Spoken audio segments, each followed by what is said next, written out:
আপনার যে জায়গায় ফোড়া বা বিচি বা জখম আছে ঠিক সেই জায়গায় দেখেন, বা যেখানে ব্যথা আছে এই জায়গার চারপাশে আপনি আঙুলটা এভাবে ঘুরাবেন।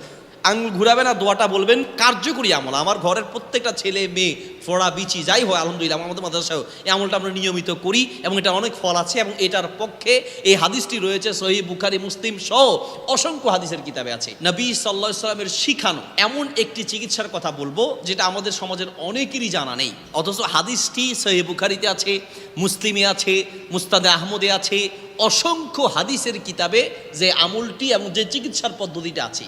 আর এই চিকিৎসার পদ্ধতি যিনি শিক্ষা দিয়েছেন তার নাম হচ্ছে নবী মুহাম্মদুর রাসূলুল্লাহ সাল্লাল্লাহু আলাইহি সাল্লাম। রাসূল সাল্লাল্লাহু আলাইহি সাল্লাম স্বয়ং নিজে এই পদ্ধতির শিক্ষা দিয়েছেন, মাটি দিয়ে চিকিৎসা করতেন। আয়েশা রাদিয়াল্লাহু তাআলা আনহা বলেন, হাদিসটি সহিহ বুখারী এবং মুসলিমে এসেছে, যখন কোনো ব্যক্তি নবী সাল্লাল্লাহু আলাইহি সাল্লামের কাছে শরীরের কোনো জায়গায় ফোড়া বিচি অথবা জখম বা আঘাতের কথা বলতেন, রাসূল সাল্লাল্লাহু আলাইহি ওয়াসাল্লাম তখন এই আমলটি করতেন। সুবহানাল্লাহ বলেন। তাইলে এই পদ্ধতিটা শিক্ষা দিয়েছেন যিনি, তিনি কে? মুহাম্মদুর রাসূলুল্লাহ সাল্লাল্লাহু আলাইহি সাল্লাম। ইমাম নববী রাহিমাহুল্লাহ ব্যাখ্যা করেছেন কিভাবে আপনি আমলটি করবেন বা চিকিৎসাটি করবেন সেটা আমি দেখাচ্ছি। আমার মাদ্রাসায়, ছেলে মাদ্রাসায় এবং মহিলা মাদ্রাসায় মহিলা শিক্ষিকারা, ছেলে মাদ্রাসায় আমি নিজে আলহামদুলিল্লাহ এবং আমার পুরো পরিবারের মধ্যে এই চিকিৎসাটা আমরা করি এবং আলহামদুলিল্লাহ অসংখ্য ফল এটার পেয়েছি। ফোড়া বিচি আমরা এই আমলটি করে দেখেছি, আপনি করে দেখবেন ইনশাআল্লাহ, অবশ্যই আপনি এর ফল পাবেন এবং খুব শীঘ্রই ফল পাবেন। একেবারে খুবই কার্যকরী একটি দোয়া। দোয়াটা কি, আমলটা কিভাবে করবেন?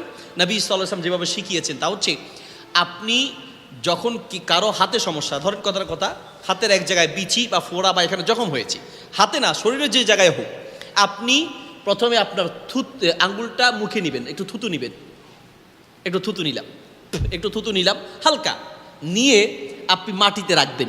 এই যে দেখেন, এই যে মাটি দেখতে পাচ্ছেন, এই মাটির উপরে রাখবেন, রেখে মাটিতে আঙ্গুলটা একটু ঘুরাবেন।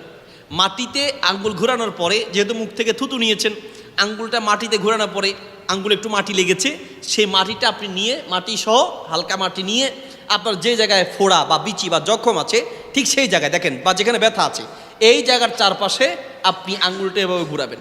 আঙ্গুল ঘুরাবেন আর দোয়াটা বলবেন এটা এভাবে, বিসমিল্লাহি। দোয়াটা আঙ্গুলটা ঘুরাবেন আর দোয়াটা বলবেন, বিসমিল্লাহি তুরবাতু আরদিনা বিরিকতি বাদিনা ইউশফা সাকিমুনা বিইذনি রব্বিনা। আমি দোয়াটা আবার বলছি, বিসমিল্লাহি তুরবাতু আরদিনা বিরিকতি বাদিনা ইউশফা সাকিমুনা বিইذনি রব্বিনা। সুবহানাল্লাহ। দোয়াটার অর্থ অনেক সুন্দর।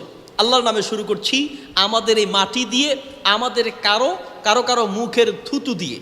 ঠিক আছে, নবী সাল্লাল্লাহু আলাইহি ওয়াসাল্লাম আমলটা করেছেন, কিন্তু আমলটা সকলেই করতে পারবে, কারণ রাসূল সাল্লাল্লাহু আলাইহি ওয়াসাল্লাম বলেছেন যে বাদিনা বিরিকতি বাদিনা, আমাদের কারো কারো, তাহলে রাসূল সাল্লাল্লাহু আলাইহি ওয়াসাল্লাম হোক বা পরবর্তী যে কেউ, তবে একটু আল্লাহ ওয়ালা বা দিনদার হলে ভালো। তো কি বলবেন?